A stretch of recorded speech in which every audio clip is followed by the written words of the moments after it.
Ok, donc comme j'ai dit à la fin de la vidéo précédente, bon, elle était vraiment trop longue, donc j'ai préféré la couper en deux. Du coup, on a vu juste avant comment trouver des idées de niche, et dans celle-ci, on va voir comment valider son idée de niche. Voilà, donc je vous laisse avec le contenu, c'est parti. Ok, donc maintenant on va essayer de voir ensemble comment valider son idée de niche. Donc on a vu avec les deux précédentes techniques qu'on pouvait avoir des premiers éléments de réponse. Avec la plateforme Xchain Shopify, vous avez accès à différentes données de la boutique, donc notamment le chiffre d'affaires mensuel qu'elle génère en moyenne, le trafic qu'elle génère et le profit moyen. Ensuite, avec la deuxième technique, donc l'empreinte Google plus le mot-clé, plus vous avez de résultats sur ce mot-clé, donc sur la niche, plus ça veut dire aussi qu'il y a de concurrence sur le marché. Donc il y a de fortes chances que ces concurrents ils aient eux aussi étudié la niche et qu'ils estimaient que c'était une bonne niche dans laquelle se lancer. Donc plus il y a de concurrence sur le marché, plus ça veut dire que la demande est importante et plus ça veut dire aussi que la part de gâteau que vous pourrez prendre peut être intéressante. Donc maintenant, un autre moyen de valider son idée de niche, ça peut être par exemple d'explorer Facebook, donc de voir s'il existe des pages, combien de likes elles ont, s'il existe des groupes Facebook. Donc pour ça c'est très simple, vous allez sur Facebook et dans la barre de recherche vous allez taper encore une fois un des mots-clés qui est en rapport avec votre niche. Donc là par exemple moi j'ai tapé le mot beauté. Ensuite ce qui m'intéresse c'est de voir s'il existe des pages. Donc les éclaireuses beauté, 1,5 million de personnes.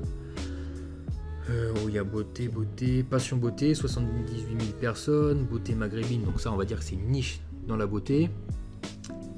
L'atelier beauté, secret beauté, 138 000 personnes, cheveux et beauté, vie de merde beauté, fourchette et bikini beauté, 332 000 personnes, conseil beauté, Sananas, ça c'est une youtubeuse beauté, ça d'ailleurs c'est pas ce qui manque les youtubeuses beauté, on le verra après. Bon, astuce beauté, voilà. On peut voir déjà qu'il y a des quantités de pages et qui ont des grosses audiences autour de la beauté. Ensuite, est-ce qu'il existe des groupes Facebook? Pareil, la même chose, vous regardez. Bon, Afrique beauté, ça c'est pareil, c'est une niche au sein de la beauté. Beauté addict, la beauté de la femme.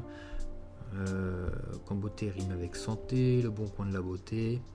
Bien-être, beauté et sport. Bon, a priori, vous devriez pouvoir trouver des groupes Facebook qui pourraient vous intéresser par rapport à la beauté. Ok. Ensuite, deuxième point que vous pouvez explorer pour valider votre idée de niche, ça va être d'aller faire un tour sur Instagram, explorer Instagram. Là encore une fois, c'est tout simple, vous vous rendez sur Instagram et vous allez taper les mots-clés, toujours les mêmes mots-clés qui sont en rapport avec votre niche. Par exemple, on va taper beauté. Le hashtag beauté, il a été utilisé 874 810 fois. Bon, après, très clairement, dans le cas de la niche de la beauté, c'est pas forcément le meilleur moyen de procéder. On va plutôt aller d'abord sur YouTube et vous comprendrez après le mécanisme inverse qu'on va faire. Bon, on va taper toujours pareil, beauté. Et là, sur YouTube, vous allez tomber sur des quantités de youtubeuses, de personnes qui ont des chaînes YouTube et qui parlent de maquillage, de coiffure, de bien-être, de beauté, de comment se sentir mieux, enfin tout ce que vous voulez. Et donc là, ce qui peut être intéressant, donc elle, Sleeping Beauty, c'est une youtubeuse. Les bonheurs de Camille, c'en est une autre. Laurette, c'en est une autre. Emma. Voilà, donc ce qui est bien par exemple avec ces filles-là, c'est que vous pouvez être sûr, il y a toujours leur compte Instagram qui est associé à leur chaîne YouTube. Donc là, vous cliquez ici, hop, ça vous amène sur son compte Instagram. 1,7 million de personnes. Elle, pareil, Instagram. Ok. Elle, même chose, Instagram. Et ensuite, ce que vous pouvez faire, vous cliquez sur la petite flèche là et elle va vous proposer des quantités de profils, de comptes Instagram qui vont être plus ou moins... Alors là, elle, le problème c'est comme elle a une très grosse audience, c'est pas, les résultats sont pas très pertinents. Là par exemple, je vois, il vous propose soit des autres grands youtubeurs, là on voit Norman, Thibaut InShape, après c'est des artistes, des artistes, plutôt des personnes de la télé-réalité. Ça va être plus pertinent avec des plus petits comptes. Elle par exemple, 23 000 abonnés, par contre elle a pas de petite flèche. Bon, c'est pas grave. Les bonheurs de Camille. Voilà, là je pense que c'est un peu plus pertinent. Et donc là, ça va vous suggérer des comptes. Donc encore une fois, c'est un algorithme qui est derrière. Donc lui, il est capable de déterminer par rapport à ces comptes-là qui vont utiliser plus ou moins les mêmes hashtags qui tournent autour de la beauté. C'est comme ça qu'il est capable de déterminer que ces filles-là sont plus ou moins des profils qui pourraient nous intéresser, si on suit ces personnes-là. Ok, Laurette. Même chose, Colline, Sweetie, juste Zoé, regarde, on peut faire un essai. YouTubeuse, 1 million d'abonnés. Bon, des parfums, du rouge à lèvres. Voilà, bon, là on voit bien qu'on est toujours dans la niche de la beauté, du make-up. Voilà, donc là clairement on voit que pour ce type de niche, il y a une très grosse audience, que ce soit sur Facebook, on n'aura aucun mal à la cibler, que ce soit par l'intermédiaire des youtubeuses beauté et donc aussi des influenceuses Instagram qui pourront présenter des produits qu'on voudrait vendre à leur audience, donc elles sont suivies par des dizaines de milliers, voire des centaines de milliers de personnes. Ok ? Alors ensuite, un autre outil qui pourrait être utile pour vos recherches, c'est un outil Google qui s'appelle Google Trend. Donc c'est un outil qui vous permet de voir la tendance pour un mot-clé donné, que ce soit à un instant T ou pour une période. Donc par exemple, si on veut voir en illustration le phénomène Pokémon Go qu'il y a eu, alors c'était quand? C'était il y a 2 ans je crois, ça devait être été 2016. Alors par défaut, il vous met un résultat de recherche sur les 12 derniers mois, vous voyez ici. Donc nous ce qu'on veut, c'est se mettre sur les 5 dernières années. Donc après on peut filtrer aussi par pays, là en l'occurrence nous c'est dans le monde entier que ça nous intéresse. Voilà, donc là c'est significatif. On peut voir, c'est exactement le même phénomène qu'il y a eu pour les hand spinners, c'est-à-dire que jusqu'à juin 2016, quasiment inconnu au bataillon. Ensuite, tout l'été 2016, tout le monde y a joué, ça a complètement explosé, puis très vite ça s'est essoufflé, puis ensuite avec la rentrée c'était mort. Donc là par exemple, on peut voir qu'aujourd'hui, ce mot-clé-là, là où il reste encore le plus tapé, le plus gros volume de recherche, ça se trouve à Singapour, ensuite c'est à Hong Kong, ensuite c'est au Chili, Pérou, Philippines, et ainsi de suite. Donc après, vous pouvez le faire pour n'importe quel mot-clé. Par exemple, on va le voir aussi, je pense, avec...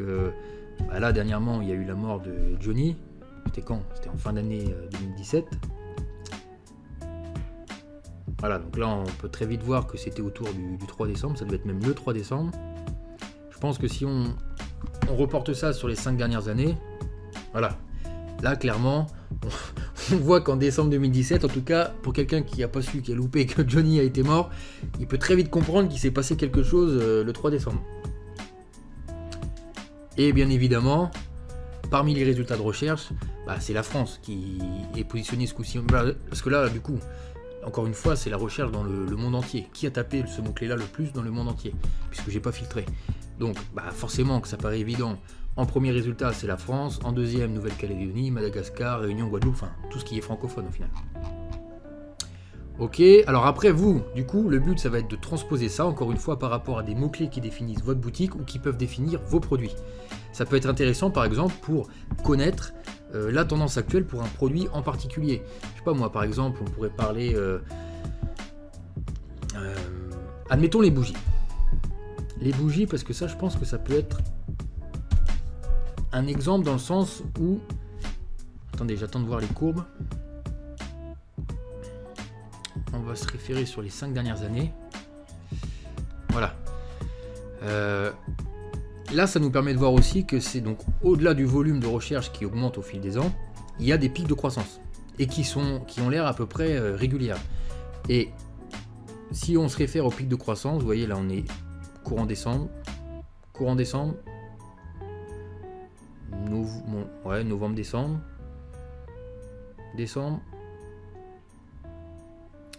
Donc là, ça nous permet très vite de déterminer que, a priori, c'est un produit qui se vend très bien, enfin qui serait très intéressant de vendre au moment de la période de Noël. Ce qui paraît un petit peu évident au final. Mais vous voyez, ce sont des outils comme ça qui vous permettent de vérifier que un produit plutôt qu'un autre, alors soit peut être un produit saisonnier, je sais pas, c'est pareil, admettons, on va taper maillot de bain. Là, j'imagine qu'on est en plein dans le début de la... dans le début de la croissance. On arrive au printemps. Alors, je pense qu'on va voir aussi là des pics réguliers. Voilà. Juin. Vous voyez, c'est vraiment à partir de avril-mai que ça commence à exploser. Là, pareil, à partir de juin. Et à chaque fois, le pic, c'est juin-juillet, en plein pendant les vacances d'été, ce qui paraît là aussi encore évident. Donc voilà, ça c'est un outil qui peut vraiment être intéressant pour voir la tendance de votre niche, des mots-clés qui sont liés à votre niche, ou vraiment pour voir la tendance d'un produit en particulier. Si vous avez un produit sur AliExpress qui retient votre attention et que vous vous demandez si ça se vend encore bien ou si c'était simplement une tendance, moi ce que je vous invite à faire, c'est de venir taper les mots-clés associés à ce produit-là sur Google Trends, et là vraiment vous pourrez avoir une idée Est-ce que je suis encore dans la tendance? Est-ce que c'est un petit peu trop tard pour me lancer? Est-ce que c'est complètement trop tard parce que la courbe, ça y est, elle est descendue et ça ne remontera pas avant quelques mois? Est-ce que c'est un produit saisonnier? Est-ce que c'est un produit constant qui monte avec le temps? Alors, je ne sais pas quel yoga, par exemple. Est-ce que ça va être significatif? Parce que le yoga, ou vegan. Vegan, on peut voir que... Ou dropshipping. Moi, je ne connaissais pas dropshipping il y a 2 ans. Bon, j'imagine que du coup, vu tout le monde qui s'embarque dedans, la courbe elle va être significative. On va revenir sur les 5 ans. Voilà. Là, on peut voir clairement que... Donc en 2014... On peut même remonter plus loin. De 2004. De 2004 à ce jour. Donc là, on remonte sur plus de 10 ans. Bon bah voilà, c'est significatif. On voit que... Donc après, vous associez ça par exemple à un produit. Si vous trouvez un produit qui a ce genre de courbe-là, bon bah là, faut y aller parce que c'est un produit pour lequel il y avait très peu de recherche il y a encore quelques années. Et a priori, depuis maintenant 2, 3, 4 ans, c'est en train d'exploser. Donc jusqu'à quand, on ne sait pas. Mais ce qui est sûr, c'est que si vous trouvez un produit qui a ce genre de courbe-là, donc encore pire, plus la courbe est intéressante, enfin plus la courbe est significative plutôt, plus ça va être intéressant pour vous. Mais voilà, si vous trouvez des produits ou des niches, des mots-clés de niche qui ont ce genre de courbe-là, ça veut dire qu'il y a de plus en plus de recherches régulières qui sont faites sur ce mot-clé-là. Donc là, clairement, vous pouvez vous positionner dessus, ça sera très intéressant. Voilà, donc maintenant j'espère qu'avec tous les points qu'on a vus dans la précédente vidéo et qu'on vient de voir dans celle-ci, vous avez suffisamment d'éléments entre vos mains pour réussir à définir votre niche. Maintenant, je vous répète ce que j'ai dit en début de vidéo, le plus important pour moi, c'est pas tant de définir une niche, c'est plutôt d'arriver à trouver des bons produits qui vont pouvoir se vendre en masse. Donc il faut bien avoir en tête qu'en fait sur une boutique e-commerce, c'est seulement 1, 2 ou 3 produits qui vont représenter 80% de votre chiffre d'affaires. Les 20% restants, ça viendra des produits en complément que vous avez pour étoffer votre gamme. Ok? Donc moi par exemple, ma stratégie, ça va être de sourcer un produit qui selon moi est un produit gagnant qui va pouvoir se vendre en masse, et autour de ce produit, trouver d'autres produits qui pourraient être en lien direct ou indirect. Je m'explique. Par exemple, on pourrait imaginer une boutique qui va s'adresser qu'aux filles. Alors, le but, ça va être de définir un client type de filles et se dire, bon bah ok, je propose 2-3 montres qui sont à peu près dans le même style, 2-3 sacs à main qui sont à peu près dans le même style, 2-3 paires de lunettes de soleil qui sont à peu près dans le même style, 2-3 bracelets, 2-3 colliers, 2-3 coques de téléphone. Et le but, c'est de se dire, donc si cette fille-là, elle achète ce type de montre, bah, c'est sûrement qu'elle s'habille comme ça, qu'elle porte aussi ce genre de sac, qu'elle porterait aussi du coup ce genre de bracelet, ce genre de collier, qu'elle porterait ce genre de lunettes, qu'elle achèterait aussi potentiellement ce type de coque de téléphone. Comme ça, vous n'êtes pas une niche à part entière de montres où vous vendez tout et n'importe quoi comme style de montre, et où la personne va arriver pour acheter une montre, mais au final il y a peu de chances qu'elle vous en achète 2, qu'elle vous en achète 3. Par contre, une personne qui viendra pour acheter votre montre parce que vous avez fait une publicité sur votre montre, elle pourrait très bien se dire, ah mais il a des sacs qui me plaisent bien, ça irait bien aussi avec mon style. Ah puis il a aussi une paire de lunettes ou il a aussi une coque de téléphone qui me plaît bien. Peut-être qu'elle va repartir de votre site du coup en ayant acheté 2-3 articles plutôt que simplement un seul. Donc déjà vous augmentez potentiellement le panier moyen de votre boutique, et en plus de ça, vous pourrez plus facilement faire tourner les articles en fonction des nouvelles tendances, des nouvelles modes. Et voilà, surtout vous ne vous limitez pas à un seul et même style de produit. Donc vous voyez, une niche, là en l'occurrence, on ne peut pas définir une niche. Je ne suis pas dans la niche d'une fille, je ne suis pas dans la niche d'une montre, je ne suis pas dans la niche d'un sac, voilà, je suis plutôt une boutique qui va faire en sorte de mettre devant une cliente un certain nombre de produits différents, mais qui pourtant sont quand même liés plus ou moins dans leur style face à une cliente. Et le but, c'est qu'elle se dise, bah ça me plaît, ça me plaît, ça me plaît, ça me plaît, je prends. Alors évidemment, elle ne va pas prendre tout à chaque fois, mais au moins vous maximisez les chances qu'elle puisse vous prendre plusieurs articles parce qu'ils sont vraiment en lien. Voilà, donc hier j'ai pas eu le temps de finir de tourner la vidéo, bon j'ai eu le temps quand même de vous dire tout ce que j'avais à dire. Donc là c'est juste histoire de faire un petit tout trop rapide. J'espère en tout cas que tout ce qu'on a vu dans les 3-4 dernières vidéos, ça va pouvoir vous être utile pour réussir à définir donc soit votre niche, soit au moins le type de produit que vous allez pouvoir vendre sur votre boutique. Si vous avez des questions, n'hésitez pas à les poser dans les commentaires, je prendrai plaisir à pouvoir vous répondre ou vous aider. Pensez aussi au petit pouce bleu si ce n'est pas déjà fait, à vous abonner à la chaîne, et en attendant, nous on se retrouve très vite dans une prochaine vidéo. C'était Julien, ciao!